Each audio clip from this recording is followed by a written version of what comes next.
Okay, time for another gun show report. I know I stated in the past I was kind of giving up on going to gun shows, and I didn't. I haven't been to one in quite some time, about 3 months or so maybe, because, if I go to a larger one farther away, there's a lot of time spent. So the largest gun show I can go to that's close, about 45 minutes, is the Winston Salem Gun Show, and that's where I went yesterday, to the Winston Salem Gun Show. And just looking around, I can say I see improvements, and there's kind of a glimmer of hope, but then again, it's very strange with the economy and everything, and when you collect surplus guns, or even older like Civil War guns, and some of the antique non-military weapons, which was always a popular venue, the old West style guns, Winchester rifles and Colt single actions. Things have changed kind of dramatically, and I'll discuss that. But anyway, I went to the show, and the last few of them that they had there at Winston were usually the small venue. He has two venues. He has the little smaller one in one building, and then if it gets larger, he's in the bigger building there. So I went to where he's had to pass 3 or 4 when they first opened in the summer. It was the first time they've opened in a year, C&E gun shows. I went there, there may have been something in the small venue, but it wasn't a gun show. So I went to the other building, in the other parking lot, and I remember a time during the Obama years that parking lot had nowhere to park. It was huge. So when I went there, the weather was kind of sucky. It was kind of raining, nasty, and that's the reason I went. Somebody mentioned to me, I haven't even been looking. I was at the American Legion, and this one old guy goes, "Hey, they're having a gun show up in Winston, man." He goes, "You're going to go check it out?" And I said, "You know what? I'm tired from what I'm doing. I think I'm going to go up there and see what's going on. I know a couple vendors that I know should be there, and I can talk with them and get an idea for what's going on and trending with gun shows in the firearms market." So I went up, large venue, $10 to get in, but this one here you don't have to pay to park, so it's nice. So get in there, and they did have the large event, and there were some, usually pawn shops or fairly large stores are the ones that'll have 10 tables with all kinds of guns in that. So there were several fairly large vendors. In other words, people who have 10 tables and a whole assortment of handguns, rifles, shotguns, and everything, okay? So there was a few of them, which was kind of nice, because that's how you can pick through and look at what current new guns are going for, okay? So we had that. And then, of course, when I went there, in fact, I used to set up at the Greensboro show, and I am known to the local dealers, collectors, and that, just because, doing this, you get to know all these people that are involved with this over the past 20 years I've lived here in North Carolina. So I ran into a bunch of people that I knew, okay, just different dealers, collectors, guys that sit up there, and talked to them. And one gentleman come up to me, and he's going, "What are you doing?" And I did purchase something, so I showed him what I bought and told him that, I've been caught up in other things. I haven't been going to shows or swap meets and that. So he was talking, and he said, "Can I ask you something? Do you have any large rifle primers?" And I said, "If I have any, I'm saving what I have, because you can't find primers for less than $175 a thousand." Okay. And he goes, "I know." So he said, what happened was, he said, when the price went up on them, he said, I had some. And he goes, I sold them. But he goes, now the price isn't coming down, I can't find them. And I don't want to pay $175 for it. It'd be $15. I seen somebody had them some kind of primers, $15 per 100, which is $150 for 1,000. So primers are hard to find, and if you really want them, you're going to pay through the nose. Depends how bad you want them, and I told him I can't help you. And he and a bunch of other guys came together, and they had a whole bunch of older civilian guns. They had a whole pile of Winchesters and high-grade shotguns and that. And that's what these fellows kind of deal in, you know, or trade and are interested in. And you didn't see a lot of people at that table looking at them old guns, okay?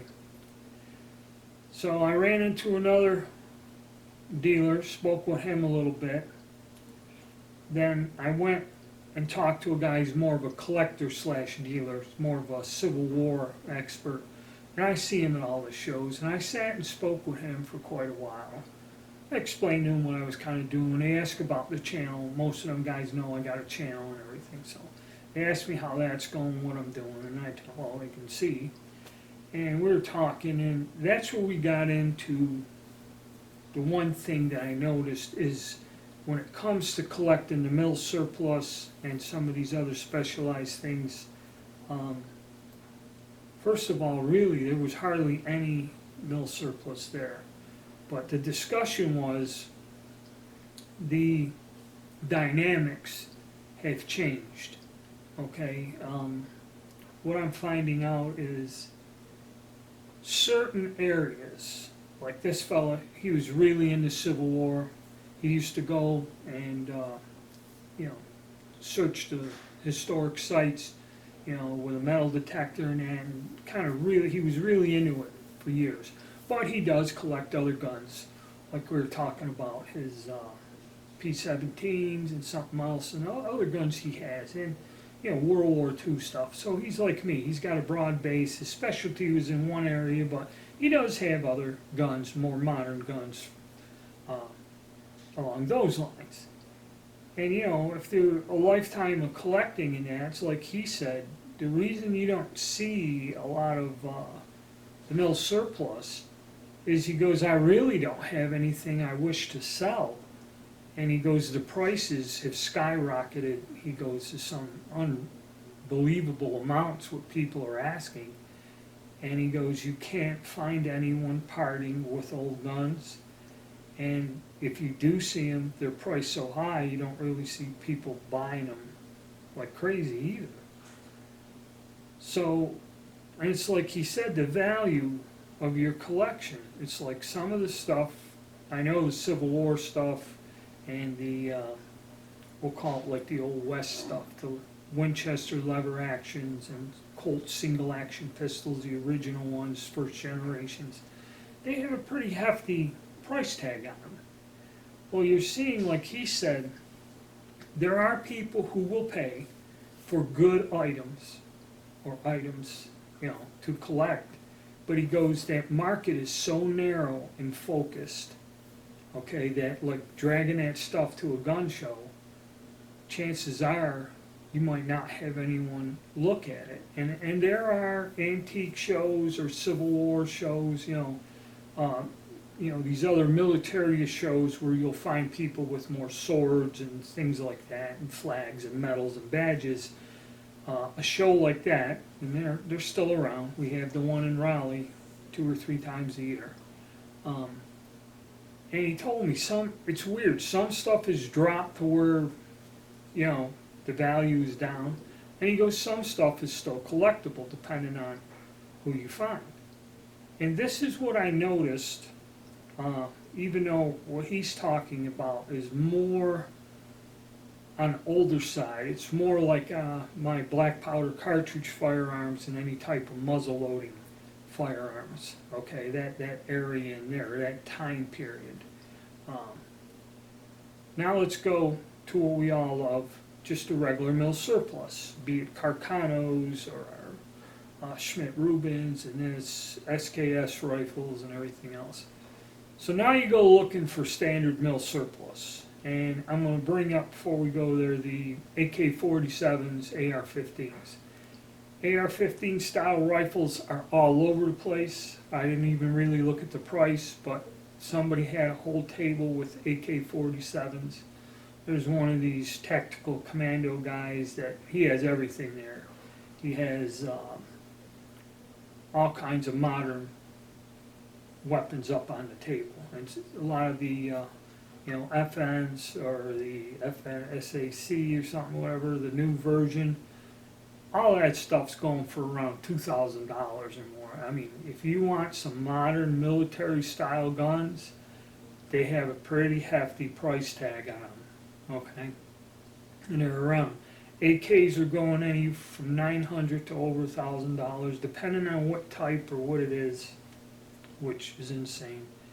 The ARs, I didn't even look at them, but everything, pistols. Somebody had some sort of custom built sniper rifle with a huge scope on there. I didn't even want to look at the price tag on that, but there were custom builders and all that, for people that are interested in that type of firearms. There's a lot of them there. The new guns, all your pistols, which range from the low end concealed carry up to, your top of the line, whatever brand, SIGs or whatever, Glocks. There's always a ton of them at any gun show, and they're out there. So you had that. But the one thing I noticed is the general mill surplus, say World War I, World War II, SKSs, things like that from the 50s, 60s, that was kind of absent. I seen very little of it. Two major dealers that handle a lot of that mill surplus stuff. One of them's a friend of mine, and I got to talk with him for a minute. And his selection was down. He had a very small section of handguns. Usually he had more, but he had a small section of handguns, and his long rifles were, I'd say, less than a dozen. Usually he'd have a good selection of them. They range anywhere. There were some Mausers, I think a Swedish Mauser, very nice one, Turkish Mauser, and I think he had a Carcano type 24, and that was about it. And he had some firearms, and then the other dealer, who usually has 2 or 3 racks of them, for some reason he had none. Or if he did, he had like 5, so I have no idea. But he has all the bayonets, clips, ammunition, all these accessories, parts and pieces, I mean tables and tables of it, but his gun section wasn't there. And he's usually the guy that buys and sells all the old mill surplus. He didn't really have anything. So going there for mill surplus was, and the prices, I was paying for a good Swedish Mauser a few years ago, about 4.5, and he had a really, really mint one. It was 6.5. So, And I asked him, I said, I see you've expanded in the new firearms. The majority of what he had, 70% was all brand new firearms, handguns, whatever. I mean, he had some nice guns, or he had a good selection of them. And he said, yeah. He goes, I can't source used guns, because basically the old surplus guns, you put them under the used firearms. He goes, I can't get them. He goes, I can't do it. So he goes, I had to expand and get into the newer firearms for my business. And he goes, the markup isn't that high, and I have to work a bit harder, but he goes, that's what I have to, stay in business. This is what I got to sell. It's all new stuff. Which, he was kind of a surplus type of guy, mainly. So I noticed that, and I said, all right. And he just told me, he said, I can't source it.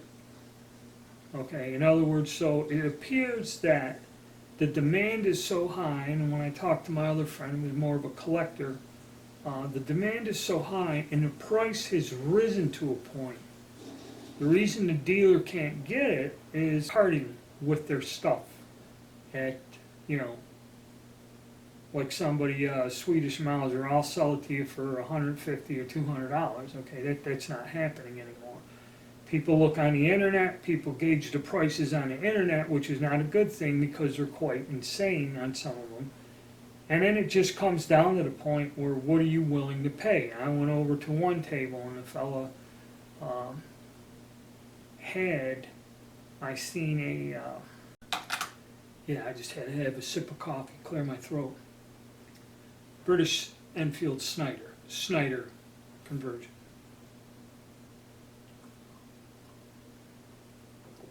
So he had it in the rack, so I was looking. I thought it was something else. I thought it was a Verndl, but it was a Snyder. So I just reached over and looked at the tag, $1,200. And the gun was not in that good a shape to warrant that. So, or, I don't know what Snyders go for now. But $1,200 to me was steep. You know, I remember, then again, you know, my age, I keep forgetting how many years ago it was. I'd see some of them that, you know, the going rate was about $600. Okay, and that could have been 7 years ago. Okay, let's say. And guns do have kind of a going rate price. Like Carcano's now about $300, somewhere in there. And some guns go higher, okay, and you know, it's just that is the market. It's very strange. So surplus, it's changing, okay. As for ammunition, there's a lot of people with ammunition. Ammunition prices are lower, okay. They're still quite high in my terms, like .380 you can get for $35 a box instead of $50. People had 9mm there for about $24 a box, 25, which is still better than 50, 60, okay, and that's for good ammo, you know, U.S. made brand name ammo, Winchester and stuff like that. Some people still had their prices high up, okay, and the one guy that does ammunition, he finally showed up. I forget what it is. He was a very large company, again, 10 tables, he had all the ammo out there. And I was looking at his ammo, and he had, I guess, a Gila 380 was $35 a box. So his prices are kind of adjusting. I think it was 50 or something the last time I ran into him. But also, he used to sell a ton of reloading components, be it powder, primers, and all the other stuff. He had none, zero. And that's another odd thing. If you went there looking for primers, powder, and reloading components, there was very, very little. A few small vendors were selling stuff, and honestly, I can't say that there were 25 1-pound canisters of powder in that whole building. You'd go there and the guy'd have all these things of ammo, these ammo dealers. He'd have all this ammo laid out in 1 or 2 1-pound jugs. Gunpowder with everything was $50 a pound. Okay, everything had a $50 price tag on it. I went to one place, it was different. One was like 58, one was 35. You know, some people still had the old $35 price on them, whatever. But it was all these different types of powder that none of them I had any idea to use. Some were familiar to me, but most of them were them, you know, because there's a lot of different powders out there, and not all of them can be used for what you're reloading. There was a lot of powder out there, but none of it was something that I could use. I think there was some little gun and some stuff, some of the newer stuff that they have for the AR-15 cartridge, some of the newer powder. There was 1 or 2 pounds of that, but I don't think there was 25 pounds of powder in that whole building. One person, I think they had about 8, maybe 10. And everywhere you went, there was 1, 2 pounds on all these tables with this stuff. One guy had a pound of Pyrex alone with all this stuff. So if you went there for reloading components, basically there was practically none. And if you did find somebody with primers, I remember I was looking, somebody had some primers $15 per 100. Okay, which to me is way too much. And really, I think the one place that did have, they had a large rifle and something else. There were no small pistol primers. There was no anything. I don't know if people just broke down, paid the exorbitant price because it's been a year since you can locate any.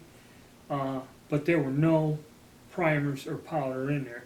Some people did have bullets. Some people did have empty brass and stuff, things like that. That was around there, but I wasn't looking for any of that, and the selection was very small. Okay, nobody had like a large selection of numerous calibers and types. It was all little pockets of stuff. So if you were there searching for reloading components, it was not good. So what I can see is, like I've said before, is the 9mm, 5.56, and at the high demand calibers, they're starting to get lower in price and they're starting to get caught up. Okay, a lot of people had PPU like 243 Winchester, 270, because all those hunting calibers were out of stock. And of course, somebody sees it online, buys a case of it, then marks it up. All right, but what are you going to do? Okay, unless you're sitting on your computer and you're going to buy a whole case, 200 rounds, 10 boxes, and lay out the money, they got you over a barrel. Okay? So, the good side is ammunition's coming down. Middle of the road, which is strange for us that collect mill surplus. The market is shifting and it's very strange. I don't know where it's going. All I know is the price of stuff, of mill surplus firearms, is skyrocketing, and there's not a lot available because the dealers can't get it at a price to where they can satisfactorily mark it up to run their business. So I'm seeing a lot of long-time dealers coming up short and not having a lot to select from, okay? And the real bad part of it is there was hardly any reloading components whatsoever, and if there was something there, the price was ridiculous. But then again, if I walk into a retail store and pay $46 for a pound of powder, and you can look at the powder these people got, stuff's been laying around for years, okay? It's not like fresh, brand new. But $50 is the going rate. Okay, so I don't know. It looks like it's getting better. The crowd wasn't that terrible, so it was comfortable to walk around in there, and it was kind of, they'd come, look, and leave, so it didn't build up. People like me, the dealers, collectors, we had a chance to sit, talk a little bit. I wasn't going to spend the whole day there. Not a lot of people walking in selling stuff. There were some, okay? Don't get me wrong, but not like you used to see a lot of guys wandering around with a gun. So that's kind of what's changed also. But it was a good time. It was good to see all my old friends. I even had one young person goes, "Aren't you that guy that has a channel?" So I was recognized by one fan, and most of my other buddies have known I've been doing this for years. And he just asked me, "How's the channel going? How are things going with the channel?" And oh yes, I did buy a new gun, Taurus GX4. One of these, had to have it, gotta review it. Super popular gun, they were all around there. But more on that when I do the video. Alright, thanks for tuning in, and see you around.